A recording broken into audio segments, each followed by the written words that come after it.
প্রিয় দর্শক শ্রোতা, অদ্য আমি আপনাদের সম্মুখে রসুল করিম সাল্লাল্লাহু আলাইহি সাল্লামের জীবনীর 26তম পর্ব উল্লেখ করব। এই পর্বে রসুল সাল্লাল্লাহু আলাইহি সাল্লামের মদিনায় মসজিদ নির্মাণের ঘটনা উল্লেখ করব।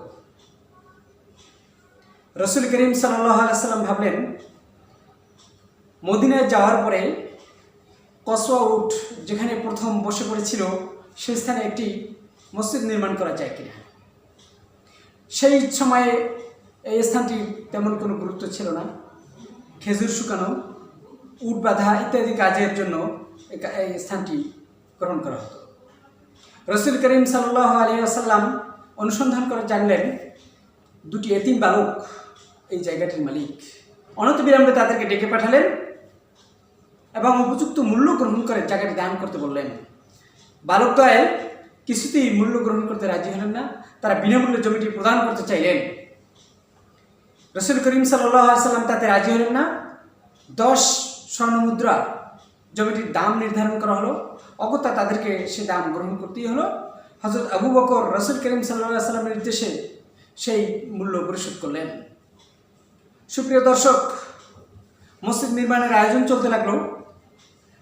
মসজিদের পাশেই রসুল সাল্লাল্লাহু আলাইহি ওয়াসাল্লামের বাসভবন নির্মিত হবে স্থির হলো। গাছ কেটে মাটি ফেলে স্থানটি উঁচু করা হলো। মসজিদ নির্মাণ কাজ দ্রুত গতিতে এগিয়ে চলল।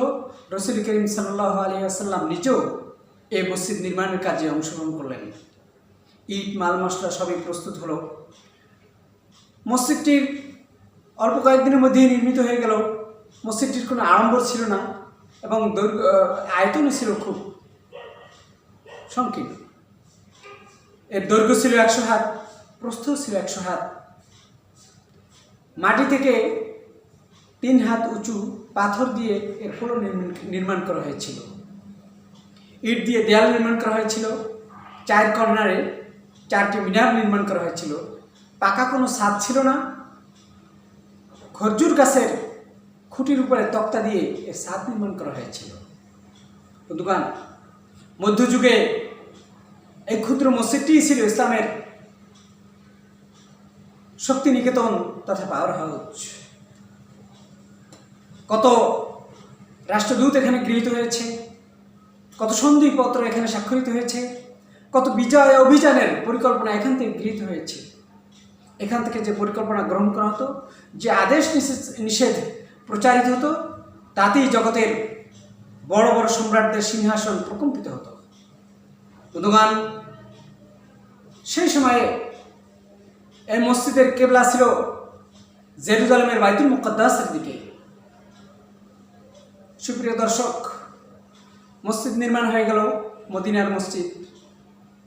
রসুল করিম সাল্লাল্লাহু আলাইহি ওয়াসাল্লাম সাহাবায়ে কেরামদেরকে নিয়ে এই মসজিদে জামাতে নামাজ আদায় করতে শুরু করে দিলেন। দৈনিক 5 বার আল্লাহর গুণগানে মদিনার আকাশ বাতাস মুখরিত হতে লাগলো। সে কি মনোরম দৃশ্য! এই দৃশ্য আরো মধুর হলো যখন আজানের প্রচলন হলো। খ্রিস্টানদের ঘণ্টাধ্বনি, ইহুদিদের শৃঙ্গনীনাদ, পারসিকদের অগ্নি প্রজ্বলন রসুল করিম সাল্লাল্লাহু আলাইহি ওয়াসাল্লামের কোনোটিই মনোভূত হলো না। অবশেষে মহান আল্লাহ তাআলার কৃপায় হযরত ওমর রাদিয়াল্লাহু তাআলা আনহু আজান স্বপ্নে দেখলেন। রসুল করিম সাল্লাল্লাহু আলাইহি ওয়াসাল্লাম তা সত্যায়ন করলেন এবং হযরত বিলালকে আজান শিখিয়ে দিলেন। হযরত বিলাল রাদিয়াল্লাহু তাআলা আনহু মসজিদের মিনার উঠে গম্ভীর কণ্ঠে আজান দিতে শুরু করে দিলেন। মদিনাবাসীর হৃদয়ে তা আকর্ষণ সৃষ্টি করলো। তাই তো কবি কায়কবাদ খুব সুন্দর বলেছেন, কেউই শোনালো মোরে আজানের ধ্বনি, মর্মে মর্মে সেই সুর বাজিলিকে সুমধুর, আকুল হইল প্রাণ নাচিল ধমনী, কি মধুর আজানের ধ্বনি। আমি তো মুগ্ধ হয়ে সে মধুর টানে ছুটে যাই মসজিদের পানে। বন্ধুগণ, আজ এই পর্যন্তই। আমা আলাইকুম।